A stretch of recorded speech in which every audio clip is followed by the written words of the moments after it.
வாங்க மக்களே, வாங்க மதுரை கறி சேனலுக்கு உங்களை வரவேற்கிறேன் மக்களே. குட் மார்னிங் மக்களே.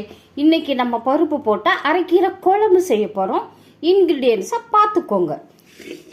1 டம்ளர் பருப்பு கழுவி வச்சுருக்கிறேன்.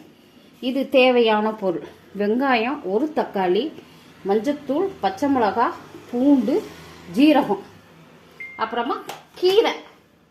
நல்லா வாஷ் பண்ணணும் மக்களே. க்ளீனாக வாஷ் பண்ணணும். 3 டைம் 4 டைம் வாஷ் பண்ணிவிட்டு பூ இல்லாத க்ளீன் பண்ணிக்கோங்க.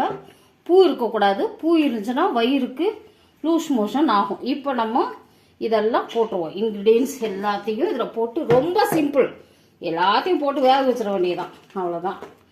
எல்லாம் போட்டுடலாம் பாருங்கள். மஞ்சத்தூள் எல்லாம் போட்டு கீரையும் போட்டு 3 விசில் விட்டுட்டு எடுத்துட்டு தாளிச்சுட்டா கீரை குழம்பு ரெடி பாருங்க. இதையும் போட்டுருவோம். நம்ம கீரையும் போட்டு, ரொம்ப சிம்பிள் மக்களே. நீங்கள் இந்த மாதிரி செஞ்சு பாருங்கள். கீரை குழம்பு ரொம்ப நல்லாயிருக்கும். எந்த கீரை வேணாலும் செய்யலாம். அரைக்கீரை, சிறுகீரை, பருப்பு கீரை, பாலக்கீரை, எல்லாத்துக்கும் சேம் மெத்தடு தான். இப்போ நம்ம தண்ணி ஊற்றிக்கிறோம்.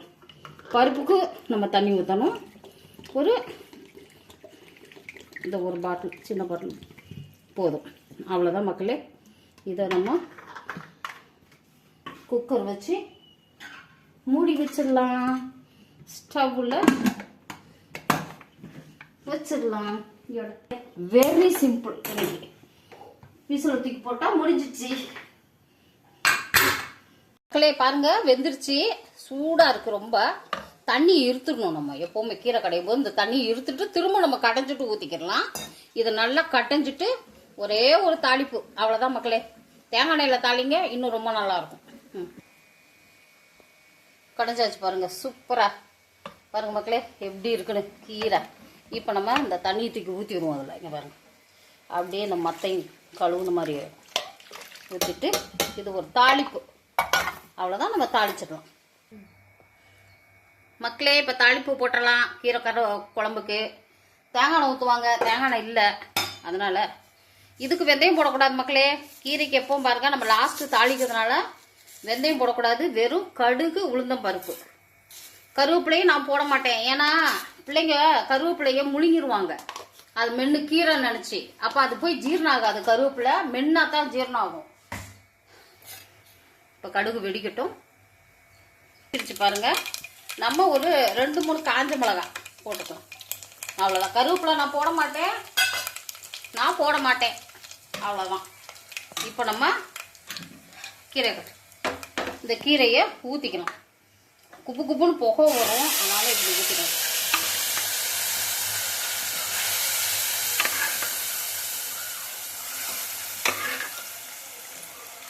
ஆஃப் பண்ணிட்டேன்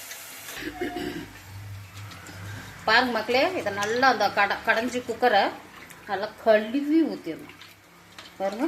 நல்லா கழுவிட்டு இந்த தண்ணியை ஊற்றிடணும். போதும். உங்களுக்கு தண்ணி வேணா நீங்கள் அதிகமாக ஊற்றிக்கலாம். எங்களுக்கு இது போதும். இதில் நம்ம உப்பு போட்டோம். உப்பு போட்டால் எல்லாம் முடிஞ்சு மக்களே. ஒரு கொதி, அவ்வளோதான். கீரை ரொம்ப சிம்பிள். குக்கரில் வேக வச்சாவே முடிஞ்சு. இப்போ அவ்வளோதான் மக்களே. இது ஒரு கொதி வரவும் நம்ம ஆஃப் பண்ணிடலாம். பாருங்க மக்களே, இந்த மாதிரி கொதிக்கணும். நல்லா கொதிச்சிருச்சு. அவ்வளோதான். நம்ம இது ஸ்டவ்வை ஆஃப் பண்ணிடுவோம். பெருங்காயத்தூள் இருந்தால் போட்டுக்கோங்க. எனக்கு பெருங்காயத்தூள் காலியாக போச்சு, அதனால் போடலாம். பெருங்காயத்தூள் போட்டுக்கோங்க. அவ்வளோதான். லாஸ்ட்டில் பாய் மக்களே. சப்ஸ்கிரைப் பண்ணுங்க மக்களே, லைக் பண்ணுங்க மக்களே, ஷேர் பண்ணுங்க, என் வீடியோவை பாருங்க மக்களே. பாய்.